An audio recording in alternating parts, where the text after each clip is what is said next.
একদিন এক কৃষক মাঠে একটি অদ্ভুত ডিম খুঁজে পেল। সে ডিমটি নিয়ে এসে মুরগির বাসায় রেখে দিল। কিছুদিন পর ডিমটি থেকে একটি ঈগল বাচ্চা জন্ম নিল। কিন্তু সে বড় হতে লাগলো মুরগিদের সাথে। সে মাটিতে ঠোকর দিত, ছোট ছোট লাফ দিত আর ভাবত সেও একটা মুরগি। একদিন সে আকাশে একটি বিশাল ঈগলকে উড়তে দেখল। সে অবাক হয়ে জিজ্ঞেস করল, ওটা কে? মুরগিরা বলল, ওটা ঈগল, ওরা আমাদের মতো না।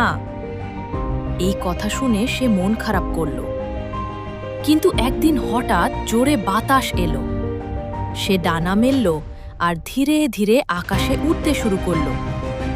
সে উড়তে লাগলো, আরও উঁচুতে, আরও দূরে। সেদিন সে বুঝতে পারল সে মুরগি না, সে একটি শক্তিশালী ঈগল। এই গল্প থেকে আমরা শিখি, নিজের ওপর বিশ্বাস রাখলে আমরাও অনেক বড় কিছু করতে পারি। ভিডিওটি ভালো লাগলে লাইক দিন আর এমন আরও গল্প পেতে সাবস্ক্রাইব করুন।